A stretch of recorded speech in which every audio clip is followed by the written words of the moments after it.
Take a person, take a story, take you on a journey. It's your take.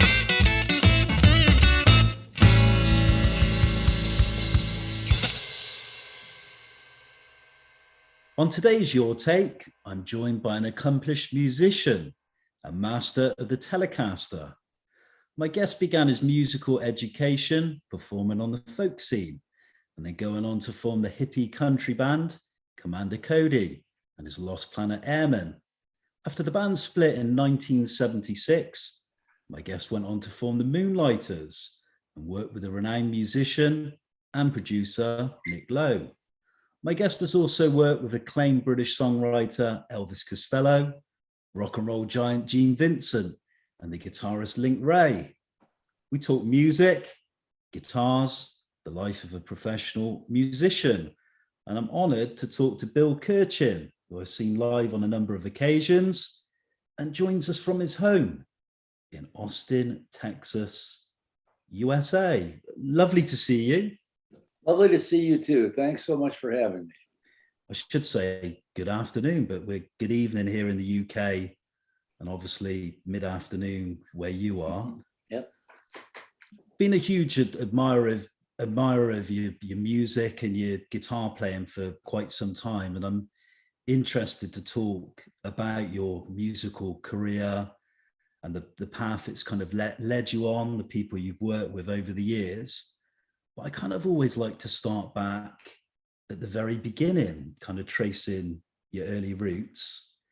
We'll go back to 1948. You were born in Connecticut, but you grew up in Michigan.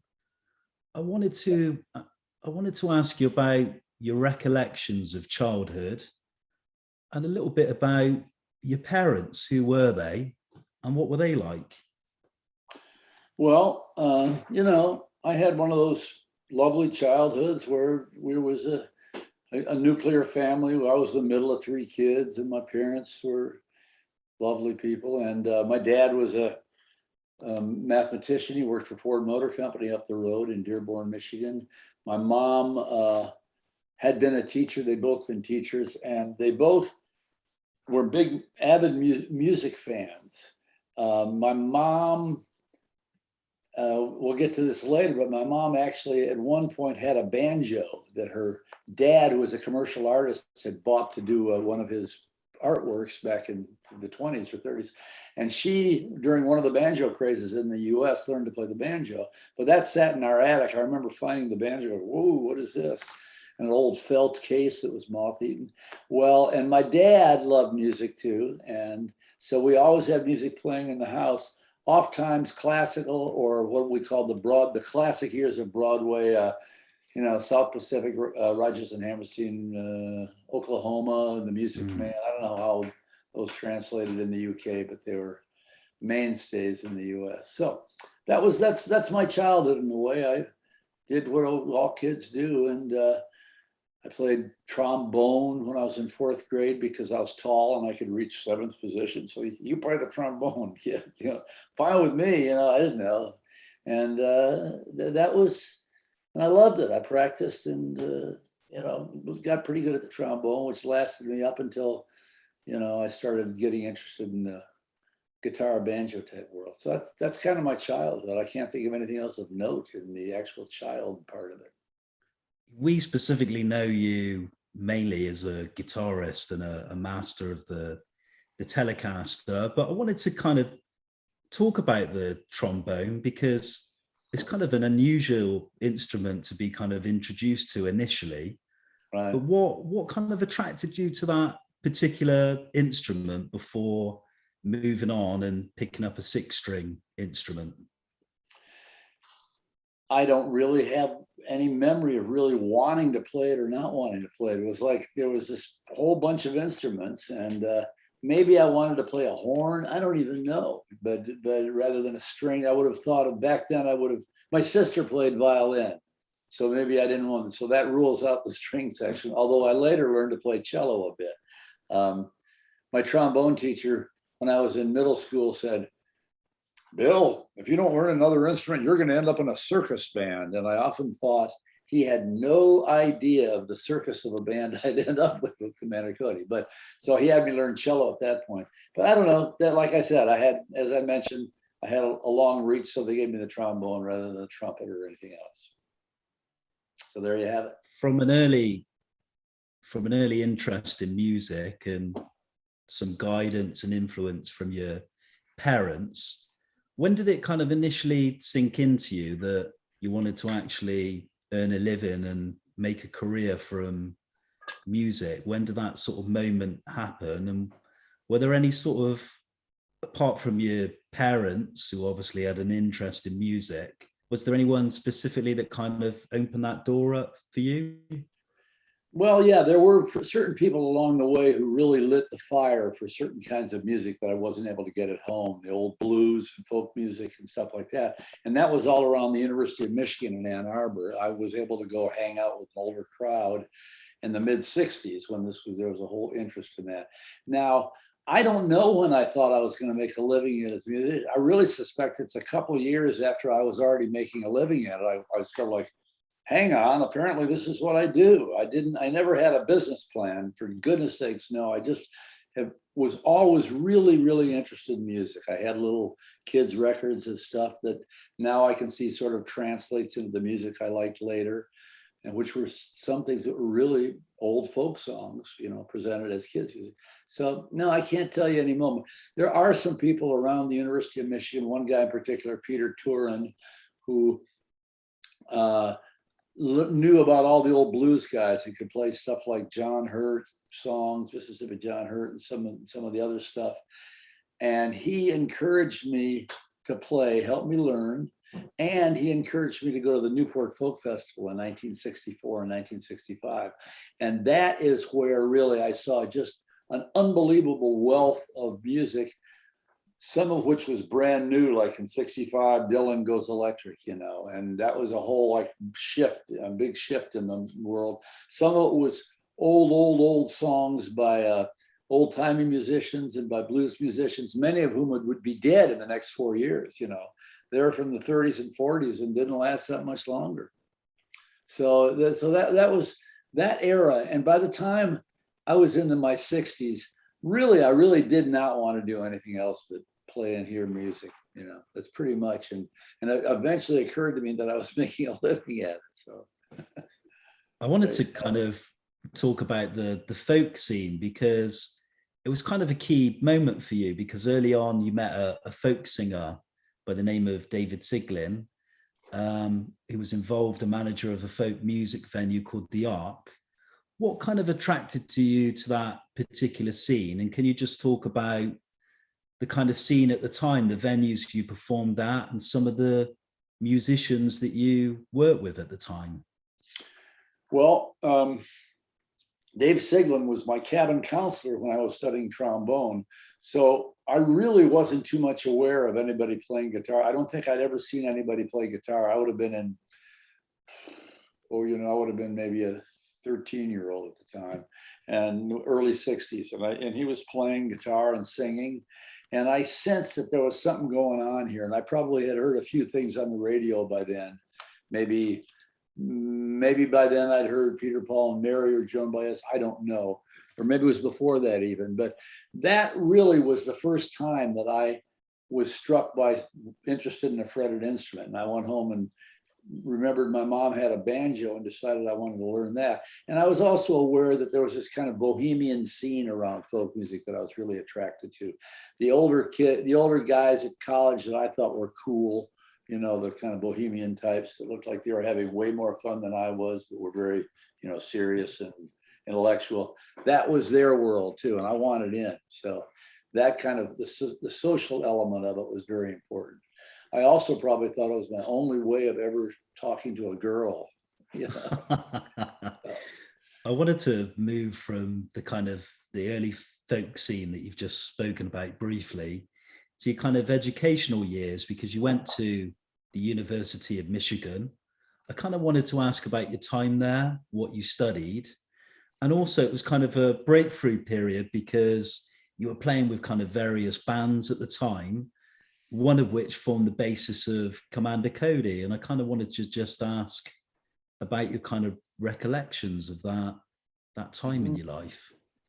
Well, I had graduated from high school a year young, so I took off a year before I went to college, before I went to university. And that was, I never recovered my trajectory from being a college student and going into that world. I was, off in the world of music and all the other things that accompanied it back then, living in an apartment with friends on campus. So my college career was marginal at best. I remember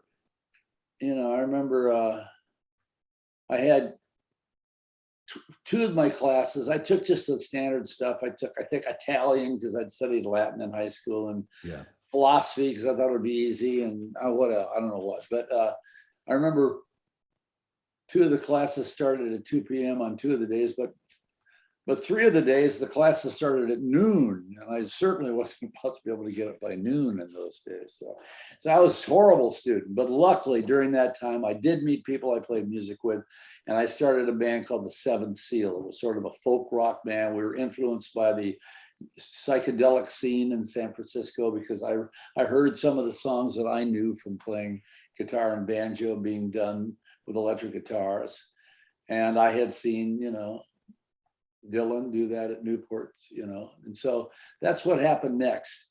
And I really didn't play with the people from Commander Cody until the man Commander Cody was already up and running. And I knew, I met these guys, and there was this thing, and I turned out to have been the third guy in who survived into the the years in San Francisco, et cetera. So that was the time. Ann Arbor was a tremendously progressive scene and had a great new music scene, had a great blues scene. I mean, Iggy Pop was my classmate. He kind of invented the punk scene in Ann Arbor and the world, maybe. Wow. Or, not to mention, of course, everything that happened in England. But so it was a great town to grow up in. And that's how it all began for me. Can we come on and talk about Commander Cody? Because it's obviously a significant point in your musical career. In the late 1960s, I believe 1969, you moved to California to pursue your work with Commander Cody. How would you Not exactly, actually.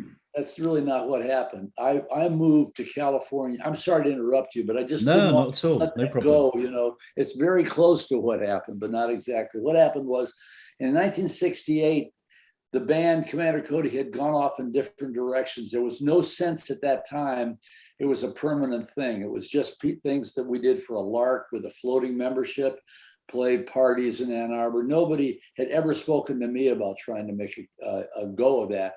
So I went to California to see what I could do. And when I got there, the two original forming members of Cody, Commander himself had gone off to teach art in Wisconsin. The other, John Tishy, had gone off to get his advanced degree in another university. So I went to California to see what was going on. And at that point, I thought we could do something. And I called the boys up in 69 and said, I think you should get out here and we'll do it. So that's what happened. I didn't go there with the intent even of continuing Commander Cody. But that was what happened. And I talked them into coming out. And within a couple of months, we were, opening for the Grateful Dead at the Family Dog, for instance. Do you think, sort of recollecting that story, do you think that was one of the best decisions you made? And what was kind of the scene like in California, the music scene in the late 60s? It was great. Yeah, it was a great decision. In hindsight, it could have ended in tears, but no, it was a tremendous situation. And we were sort of sideways to that. We didn't really kind of fit into I think, which was good for us. We didn't have to sort of fight the same battles. We were much more hillbilly and blood and guts country and rockabilly. And there was more of the groovy San Francisco, vibe. So we kind of brought another kind of energy to the scene, whereas we still were able to play shows with the big, Jefferson Airplane, Jefferson Starship, Grateful Dead, Hot Tuna, and everybody else. But anyway, yeah, I don't remember how I started that sentence, but that's where I'm ending it. What was it like performing with, you mentioned some, great bands of the late 60s who were kind of so key to that particular scene at the time. That must have been like an incredible kind of learning curve as well, working with all these artists. Obviously a great scene going on in America and a lot happening sort of politically and culturally as well, all kind of mixed into one. Must have been a kind of brilliant learning curve for any sort of young musician. It was, and it was sort of scary too, because, you know, I didn't come up in the scene through a journeyman who'd learned, you know, who'd studied and learned a lot of stuff. I came in as a, you know, kind of lazy folk guitarist who all of a sudden was playing in front of, you know, 2,000 people at big shows. So, and I always tell students the best way to learn, go play with people, some of whom are hopefully better than you, and get up on stage and try not to suck, you know, and it's really a good learning curve. So, and it also, I mean, it also contributed to my, anyway, let's put it this way. I also did stuff that probably didn't help, but seemed to at the time, i.e. drink too much, et cetera, et cetera. So, but you know, that's what we got through it. I made it out the other end. That's part of growing up, isn't it? Yeah, sure. You spent many years in Commander Cody. Obviously, it's always difficult for a band. It almost becomes like family, and you spend many years on the road recording and so on. You split in 1976. How did that sort of split come about, and what are your kind of recollections? Were you disappointed that the band disbanded? It seemed inevitable at that point. The aforementioned drugs and alcohol were starting to take its toll on me and other people, and that was part of it. Part of it was we had a sense, when you're young, we had a hit record off of our first album, and we're like, you know, when you're young, like, great, we'll do this every couple of months. You know, no, we did not. We had no more hit records. We had chart records, and so, whereas we didn't really make any conscious effort to, say, write pop songs like the Eagles did, we still were somehow jealous of that kind of success. That we never had, you know, we had never hit that easy money kind of end. We were making a living, and in hindsight, I think we got what we deserved, really, and what we worked for. And given that we were sort of outside the mainstream and insisted on being outside the mainstream, but there was disappointment. And I think we tried at one point to sell out, so to speak. We tried to make an album that was very commercial, and a record company brought in a great guy, great producer, John Boylan, who had actually assembled the Eagles as Linda Ronstadt's backup band years before.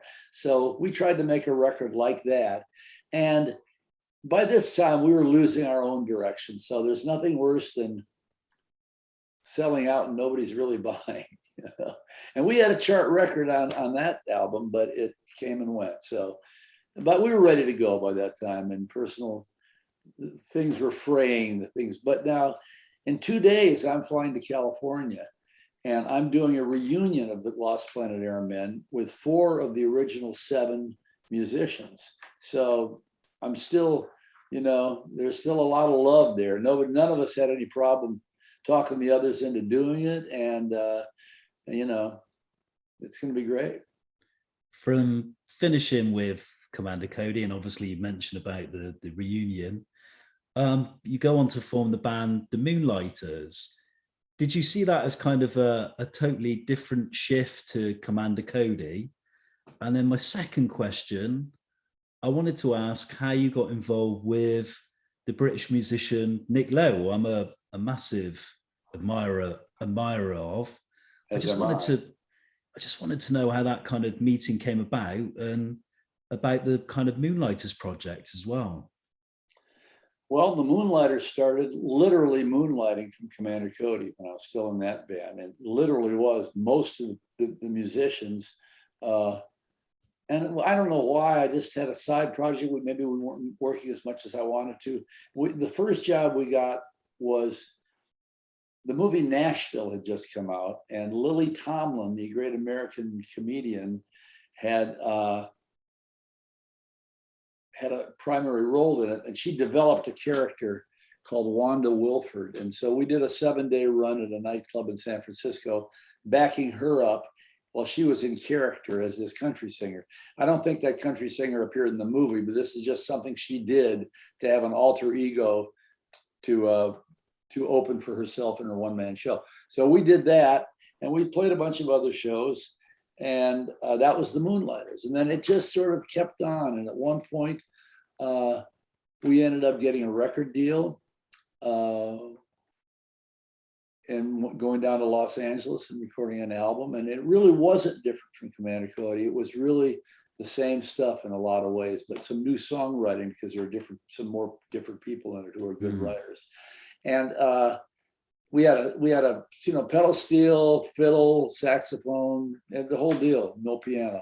But that morphed into a 4-piece Moonlighters with a guy named Austin DeLone as being one of the 4. Me and the drummer from the 6-piece band, from the 7-piece band, and Austin DeLone and Tim Eshelman on bass. Me and Tony Johnson, Tim Eshelman and Austin DeLone formed a band called the Moonlighters. We're still the Moonlighters, just changed completely. Austin DeLone had a band called Eggs Over Easy, which in the early 70s went to England, was managed by Chaz Chandler. John Steele from the Animals played drums with them, but they played something that became known as pub rock, which I believe is the next step before punk rock, and some of the same players ended up there. So they were around the same time as Brinsley Schwartz and Ducks Deluxe and Bees Make Honey and all those people, all that kind of band. And they really were considered, or are considered, they're the godfathers of pub rock. And they were doing stuff that really wasn't done in the UK at that point. They lived in London. They played the back rooms of pubs, but they played in the pubs sometime, which only jazz bands had done. They played real quiet with little tiny amplifiers, and they sang originals, Jimmy Reed songs, whatever songs by the band, whatever they wanted to do. So that is how I met Nick Lowe, because he had been a fan of Austin DeLone and Eggs Over Easy. We had some songs we'd written. We wanted Rockpile to do them. And Nick said, I'd already met Nick, but wasn't buddies with him. Austin DeLone says, let's send them to Nick. Maybe Rockpile will do these songs. So we did. Unbeknownst to us, Rockpile had broken up. So Nick sends Audie a letter. Austin, his nickname is Audie. Austin gets a letter that says, from Nick saying, dear hero of mine, there's not many of us left, come to England, I'll produce a record for you. So we're like, okay, we raised the money and went to England. And that began really my relationship with Nick, and continued Austin's relationship with Nick. That's in a nutshell, in a big fat nutshell, that's it. What was it like working with Nick? Because obviously he had a great reputation in the UK. He'd had hits with I Love the Sound of Broken Glass and Cruel to Be Kind, which was a great pop single. And then he produced various bands, including Elvis Costello. And you mentioned the rock pile thing, which almost kind of brought back the kind of 1950s rock and roll again, and made people conscious again of people like Chuck Berry and Eddie Cochran and all those great names. What was it that he brought to the table that you liked as a producer and as a kind of a collaborator with you? Well, for one thing, he's a delightful human being, really. Certainly the Nick I know is, I'm sure that translates, but he was just a great guy, real funny, smart guy. And he had the great stories. And of course, here was a new bunch of people to tell his stories to. And we had a new ear for our old stories. But so that was great. A lot of time, the days always started at the pub and gradually got back to the studio. Or they started in the studio, then off to the pub and back to the studio. So I don't want to describe Nick because he's just an original, but I don't want to pretend to, but to me, he had a real love for traditional American forms, sometimes a little bit different than we did. He would like a different set of country singers maybe than we were used to. And so you get to see this American tradition through new eyes. And that was great. And secondly, he's really like a pop theoretician. He had these great ideas that he wasn't too shy about explaining to you, you know, about how things went. It was just great. It was just a lovely time. So he was able to have this whole, I gotta turn this phone off, sorry. That's all right, no problem. He had this whole way of approaching, as you mentioned, the 50s rock and roll and stuff, without being stuck into being a tribute band to that stuff, with somehow, I think, bringing it into a more modern sound. So he was just great. He knew his way around the studio, had a bunch of great little things he'd do, you know, and at the time when I made that record, the engineer was Paul Riley, who ended up producing all my albums under my own name for Proper Records at Last Music Company. So it was just a great time. We lived there. We must have lived there for a month in England with him, or not with him, but we scraped up enough money to stay in this funky hotel in Shepherd's Bush, the Grand Fleet, where your shoes stuck to the floor. All that chewing gum. You obviously spoken very fondly about Nick Lowe, and I want to talk about collaborations, people you've worked with over the years. Kind of name dropping here, but from Elvis Costello to Gene Vincent and another great guitarist like yourself, Link Wray. Which musicians have you enjoyed the most collaborating with, and which kind of musical projects are you most proud of? Well, I would say the stuff with Nick is the one I had. For one thing, that relationship lasted longer. I did much more with him than anybody else. I also did a bunch of work with Hoyt Axton, great American songwriter. He wrote Never Been to Spain, Joy to the World, which was the #1 record in whatever year that was, 75 in America. But he was great to work with. Everybody, it was good in some way. They were all good folks. You know, Elvis was fascinating to work with, this guy with this tremendous body of work. And that was the most difficult learning. I had to learn about 20 Elvis Costello songs for a show. And I was talking to one of the guys in the band, maybe Pete Thomas, and he goes, "Bill, I don't think Elvis knows how hard it is to learn these songs. He just cranks them out." You know? But it was great. Working with Elvis was always a treat. Gene Vincent was great. We didn't catch him at his finest. He would only be alive for another year, and he was physically ill, but he was just a delightful guy. He loved music. So that's all we knew, was this guy who still sang like a bird, but was sort of disconnected on stage, and so that was what it was. But it was still great to be up there playing, Race with the Devil, or whatever, Bebop-A-Lula with the great Gene Vincent. Link Wray, all I did with Link was make one record, but he was great. He wore sunglasses after dark, in the studio. He's just a great guy. I got to meet him a few more times, but so. I don't know who else I've really collaborated with.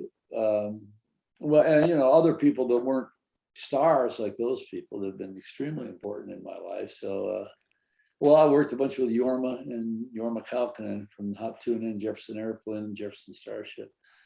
Not really collaborated, but we've recorded some stuff together, and I've played with them shows with the two of us on stage. So, it's always good to do that. I've mostly done with my own people and whatnot. And there's a lot to be said for that, but it's always great to be able to hook up with someone else. And if it's someone of the caliber of Nick Lowe, making The Impossible Bird with Nick was a great educational experience. I want to move on to the 1980s. Just talk about you moving to the capital, to Washington, DC, and forming a band that I'd seen live a couple of times, Too Much Fun. I just want to ask how you met the other band members, and just tell us a bit about life on the road with the band and the albums you recorded under that name. Well, let's see, how did I meet them? It started out when I got there. I had met Danny Gatton, who was one of the great guitar players on the planet, And later I worked with Red Volker, who was also just one of these guys, just technically miles above me. But so I met Danny, and he wasn't so much interested in playing right then. So I started playing with his rhythm section, his bass player and drummer, John Prebity, and Dave Elliott, the drummer, and John Prebity, the bass player.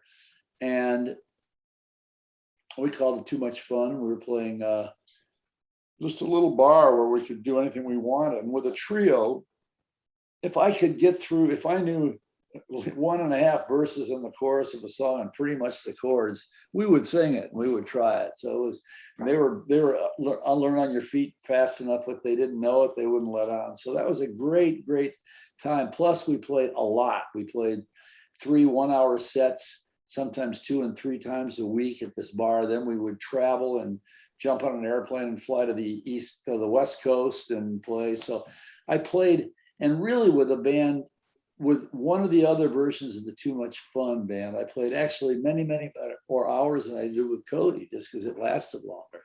In hindsight, that seems hard to believe, but that's the facts. And eventually those musicians changed, and the bass player I met knew this guy, Jack O'Dell, and I worked with him. And Johnny Castle was a big known factor in DC. You couldn't play music in DC and not know who Johnny Castle is. So the guy you remember with the fantastic boots. Yeah, those snakeskin boots. I remember those as a young lad. So that was just a great time. And I still play with those people today. And given that I started with them, and I started playing a version of Too Much Fun in the late 80s. So I mean, that was 30 years ago, over 30 years ago. So some of those guys I played with for 25, 36, 27, 28 years off and on. But at one point we were hitting it hard. We were traveling, 3 of us in a van, we were off and running, and we would do, I think one year we did 200 dates in a year, you know. Oh, wow, that's incredible. Traveling, moving our own equipment, setting up different one-nighters in every town, you know. That's including the home gigs we had, but we would play at home and then fly someplace for the weekend, or, you know, so a lot of work, and it was great. That was really my journeyman years that I didn't have before I hit the stage with Cody. So that was interesting. I learned a whole new skill set in some ways. I learned a lot more about singing just because I had to, you know. You couldn't, if I lose my voice, you know. Matter of fact, the drummer, I told the drummer, he was a skateboarder, Jack O'Dell. I said, Jack, now you remember what our health plan is. If you're hurt, you're fired. And he goes, Bill, it's worse than that. He goes, Bill, if you're hurt, I'm fired. I went, good point. So it was pretty rigorous, but great times with those guys. With doing all that rigorous touring, was there like a specific country or place that you enjoyed the most, and you kind of felt you had a real sort of big fan base and a good vibe that was going on with Too Much Fun? We still, the northeast of the US, New England and New York, and especially New York, and they were, of course, places that I had played most with Commander Cody. So that fan base continued on into my band. And we also did very well in California, and we had some favorite clubs. I mean, the Palomino in LA was one of my favorite clubs dating back to Cody days, you know. Played some great shows there. It was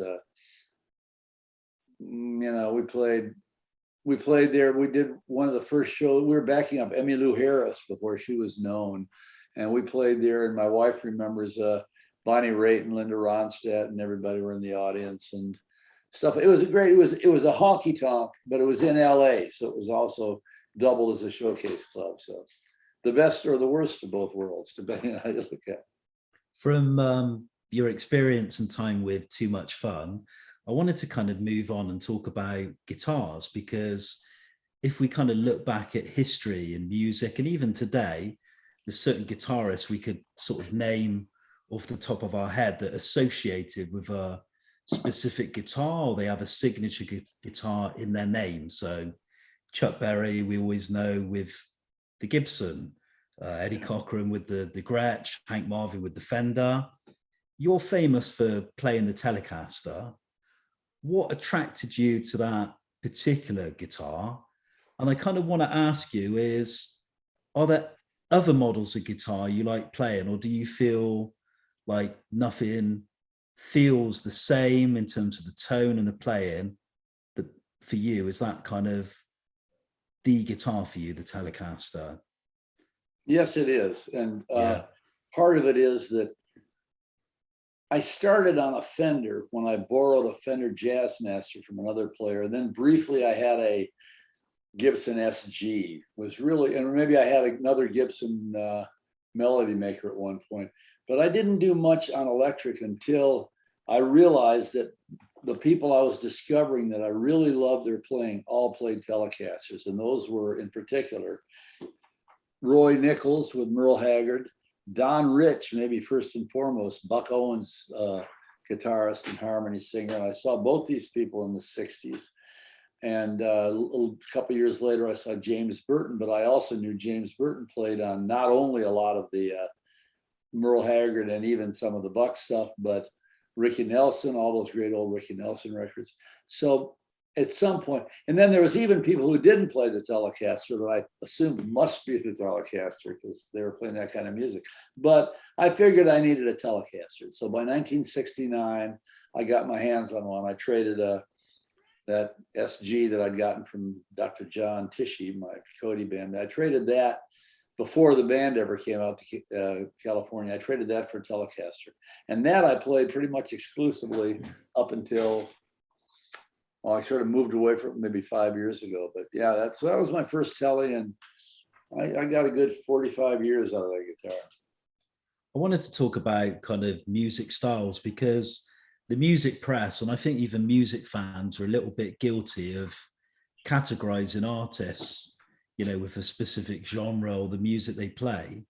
But you've always been dubbed, as your sound, they call it Dieselbilly. I wanted you to kind of describe that term, but also how would you kind of describe your sound and your style of playing? Well, for one thing, Dieselbilly, I just made that word up. You know, nobody else called me Dieselbilly until I started to it. But I told everybody I was the king of Dieselbilly. Of course, nobody else, there was no even princes of Dieselbilly, but just for fun. Also, I figured that I could call anything I wanted. If I played it, it was Dieselbilly by definition. So I could play Bob Dylan songs and old, you know, rock and roll I made up and whatnot. So that was where that came from. And I would describe it, I have a pretty broad taste in music. I like swing and blues from the 40s. I like actual old swing, you know, Charlie Christian stuff, even though I'm not, I'm pretty weak on my actual jazz guitar chops. I play jazzy. A lot of people think I play jazz, but I've noticed that nobody who actually plays jazz thinks I play jazz.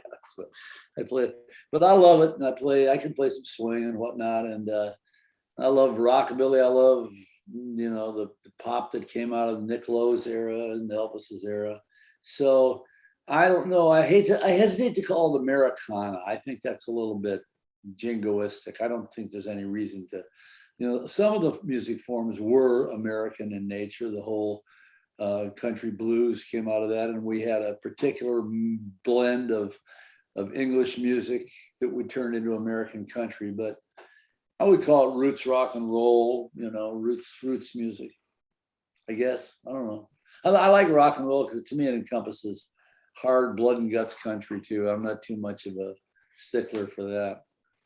One of the key songs in your act, and I love the song, I play it regularly and watch you do it on YouTube, and being fortunate enough to see you play it live, is Hot Rod Lincoln. But I wanted to ask about all the guitar styles and techniques that you kind of mimic and take off on that particular song.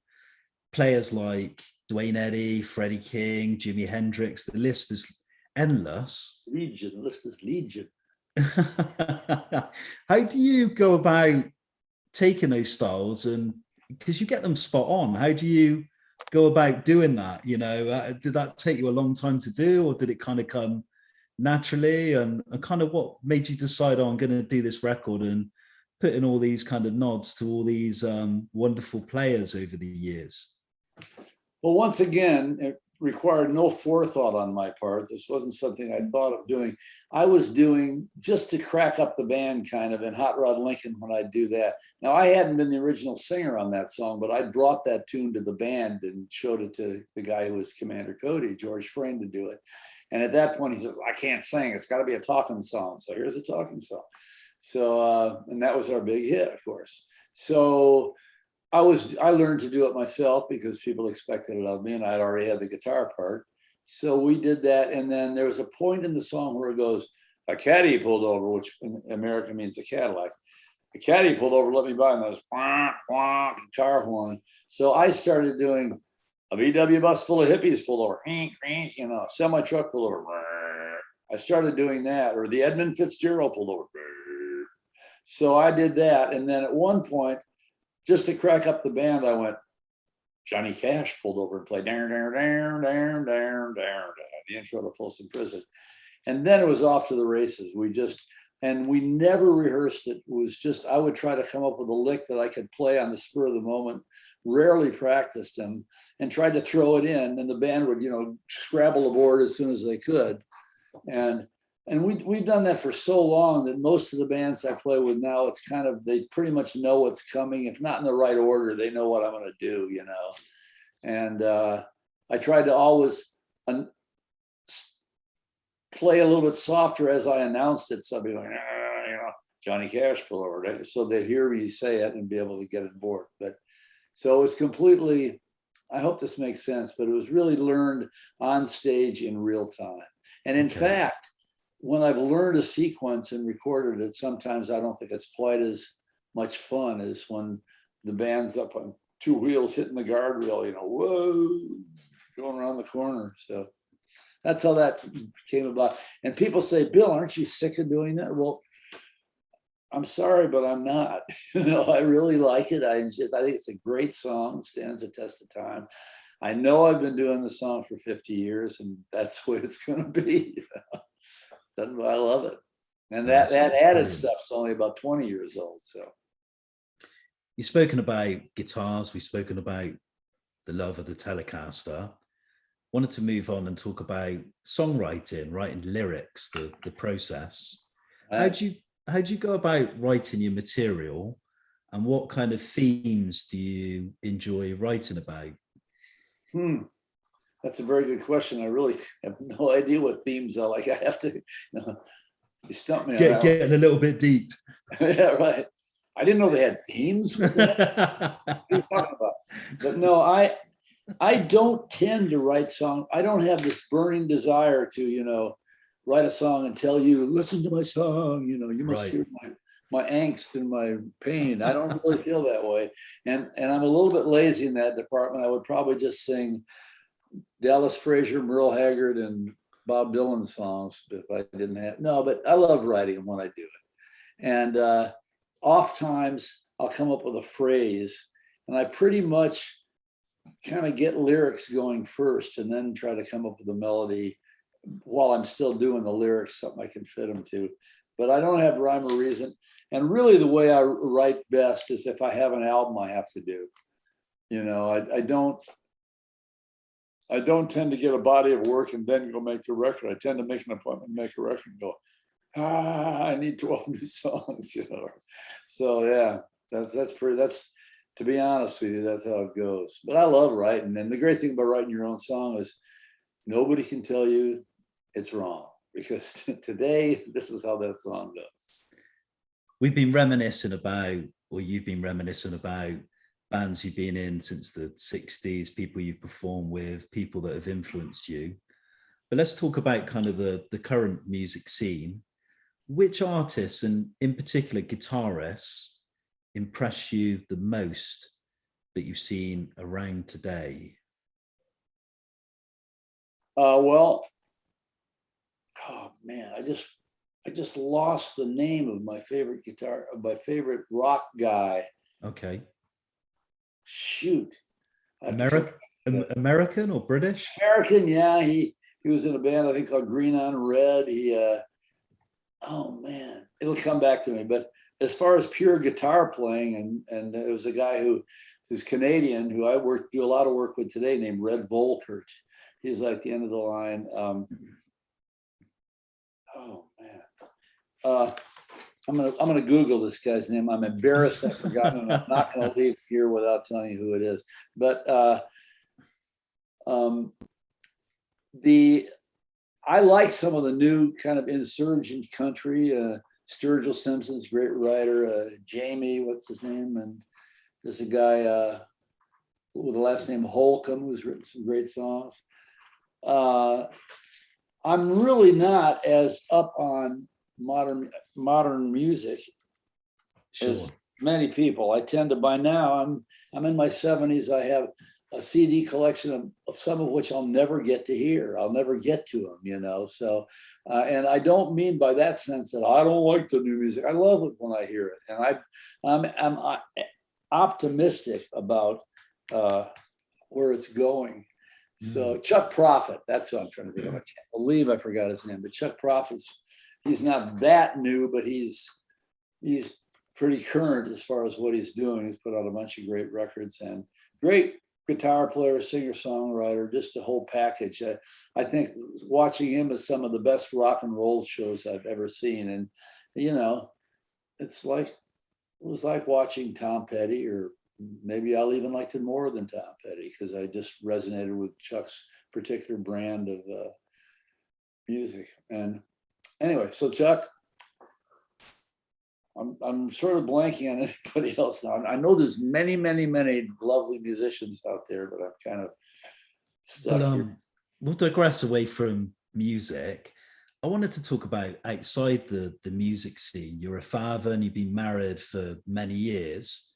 Tell us about day-to-day kind of normal life in Austin, Texas. And when you're not recording, when you're not writing songs, when you're not touring, what do you like doing to relax away from music? Well, interestingly enough, the only time that I fulfilled that criteria of not touring and making music was during the pandemic, during lockdown.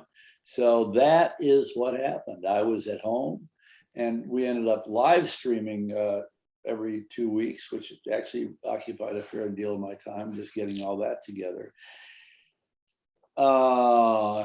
And many of the things that I had liked to do in conjunction with touring, we never quite got to. I love hanging out in nature, and I'm not like a big avid hiker, but I love to muck about in the woods and the hills and the mountains and the lakes and stuff, and walk and swim. So I love doing that, and we're planning some coastal adventures on this next trip to California.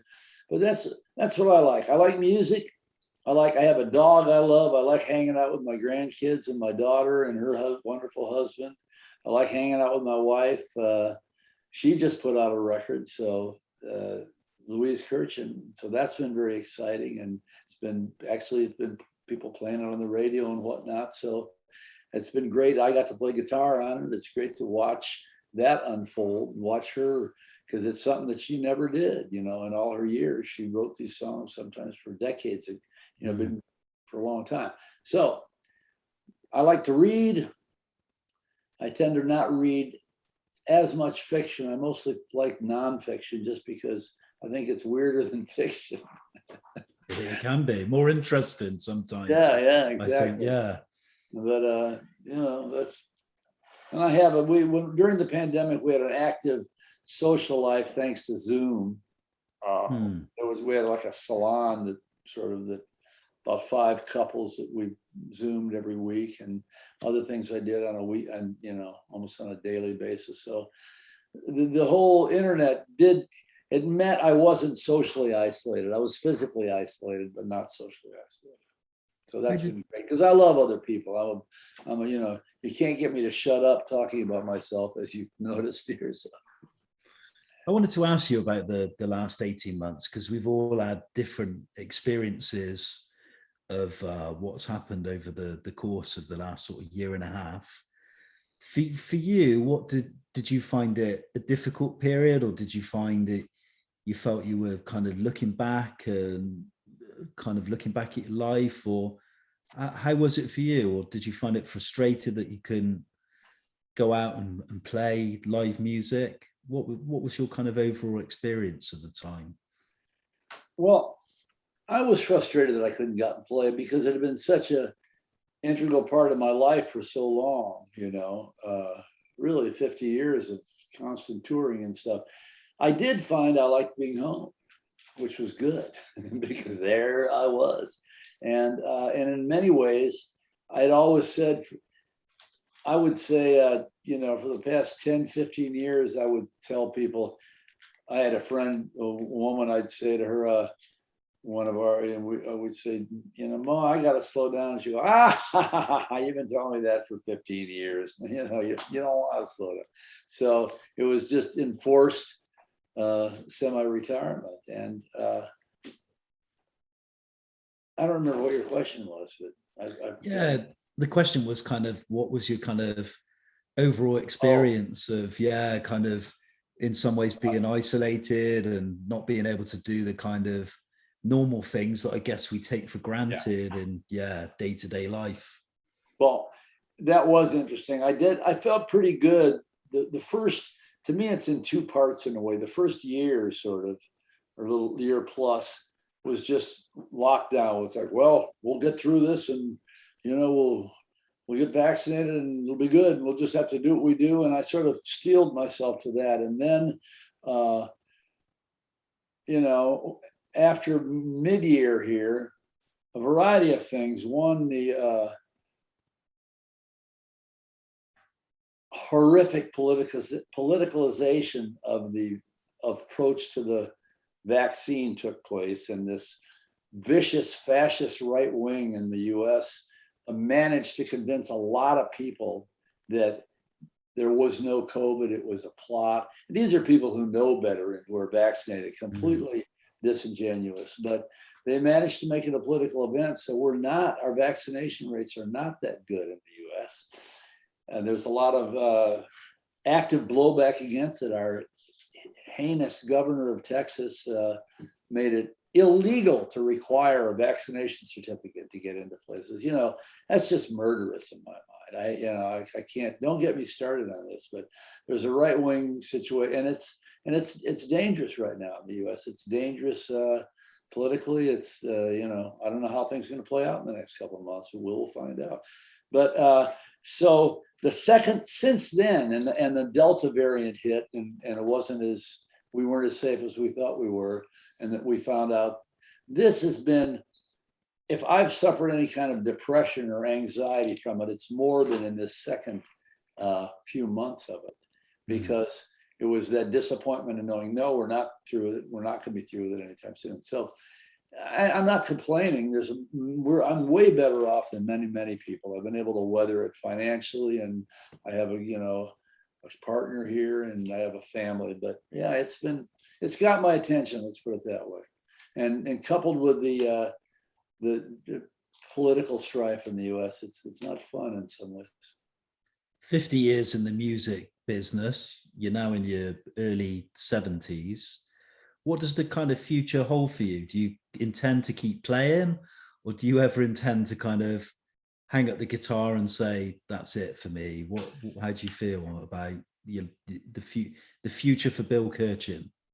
Well, I'm optimistic as to be able to play. Luckily, music's one of those sports that you can get away with, being a little older. I mean, pro sports, I'd be 20 years, 30 years done. But so I really still enjoy it. I enjoy a lot of aspects of it. And I hope to keep doing it. And I just hope that if I become somehow pathetic, someone will take me aside and go, Bill, we got to go, Bill.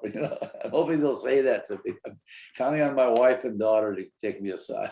But right now, I still like it, and I'll perform where I think it's safe. I'll continue to keep doing that. So I love my job. I love even this part of it. I love my life and my job, even given you heard me whine about the situation over here. I still love being alive today, and I still am optimistic about loving it for quite some time. Trying to stay healthy. I try to been walking a bunch, So this is the part of your take, and I think you were saying, "Oh, I'm dreading this bit," but we'll try and go through it very quickly. I always enjoy just Put gun to your head now. I always enjoy listening to the answers. Shoot, I'll do my best. Here we go. These are kind of just quick, short responses to things you like, things you're not so keen on, things that inspire you. Here we go. Number one, what is your favorite pastime? Jesus. I don't know. I mean, there's music, there's eating, there's walking, there's sex, there's reading. Yeah, I agree. There's too many to choose from. Yeah, right. I can't rate them. They're all wonderful. Next. Next one. Yeah, let's roll through these quickly. Stupid questions. What's your favorite film and why? Oh, okay. I always liked High Noon because it had turned out what was a great, although it was specifically written, I think, even for the movie. Do not forsake me, oh my darling. I'm not on but at any rate, great movie, great acting. It was a classic Western, and I really hadn't seen many movies like that before. So I'll put that as my favorite movie, although I like a lot of stuff. That'll do. High Noon's fine. A great choice. I love Westerns. Gary Cooper, yeah. Yeah. Who would you say is your favorite novelist? As I said, I'm not that much on novels, so I don't have a favorite novelist. For a while, I read only women authors, which was good. I can't even think of names right now. I'm bad at novelists. I'll have to take a bye on that. Yeah. Or else I'm just going to say Shakespeare. That's not a bad choice, though, in fairness. No, if you could have had a different profession, other than the one obviously you've done as a musician, what would you have chosen? Well, I was pretty much figuring I was going to be a mathematician or a math teacher. I was good at math and I liked it. I found it engaging, and I saw somehow both my parents being teachers. I figured I would have been, for a long time, I figured I would have been like a middle school or high school math teacher. No, not a bad life. Next one. Who would you go to the lake, swim? Who in life would you say has been your greatest inspiration? Well, really my immediate family, which would be my mother and father, my wife, my daughter, and her family. I mean, I think as far as inspiring, rather than people inspiring me on a specific artistic level, to me, that was the inspiration. That was, and all of those people have artistic skills in many respects much better than mine, have angles on art and music that way exceed what I've been able to come up with. So yeah, that'll do just fine, please. Yeah. That's a nice answer. I like that. Do you read a newspaper, and if so, which one? Well, I read Your Guardian for one thing pretty regularly. I like that. I read the New York Times, read the Washington Post, and some other stuff. Those three would be the main ones. As Guardian as much as anything. I'm an Anglophile. And you have a great take on American politics too. It's great to have a distant view. What would you say is your favorite food? I hate to say this, it's probably sweets. Just in general, bring them on. I don't eat that. I try not to eat that much of it, but I guess that just came into my mind. I can't lie to you. I'd like to say raw celery, but it's not the case. Okay. All right, here's my favorite food. Here's my favorite food. Oh, sorry. Dark chocolate McVitie's biscuits. Oh, nice. Yeah, good choice. Who would you say is your favorite cultural icon?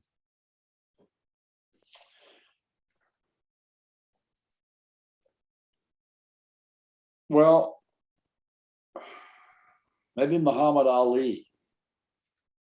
The greatest. Now, there's other people I know a little bit less about, but there's the great Gandhis of this world and the whatnot. But maybe in my time, I watched Cassius Clay turn into Muhammad Ali, turn into the most popular person in the world. So I'm going to stick with him. What would you say is your favorite curse word and why? Well, the word fuck is pretty good. It's a pretty good word. I mean, it's got a lot of, you can use it in absolutely any sense, both in, fuck and fuck, and it's I don't know. I hope I can say that. If I can I say that on this program? Yeah, of course you can, by all means. Okay, Yeah, good. you carry And on. plus, it was when I started going to England, I found that it was a little more socially acceptable. It wasn't.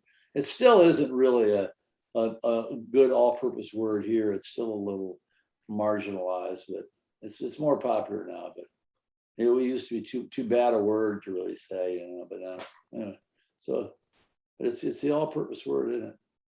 What would you say is your favorite? What would you say is your favorite place or holiday destination? Well, I like being around water. Maybe it's, I always remember my mom saying, I like a little water with my scenery, I just sort of, but I love lakes. I love swimming in a lake from growing up in Michigan. And that was the sort of the out of town thing you did. So I'd have to say something around water. And I'm more used to lakes than I am the ocean, but I like all that stuff.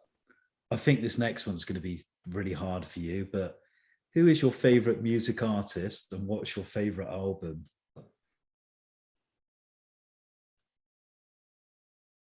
Bob Dylan. Highway 61 Revisited. What would you say is your greatest achievement to date? Having a daughter that's in her mid-30s and still talks to me. I love that answer. That was nice. Sweet. Put in the win column. And the final question, Bill Kirchen. Yes. How do you wish to be remembered? As the king of Dieselbilly. I didn't really use that phrase so much until playing with Nick Lowe about 25 years ago. He just delighted in calling me that. And he's got that kind of slightly aristocratic English accent. And now, ladies and gentlemen, Dieselbilly Kirchen. So I think that really cemented it.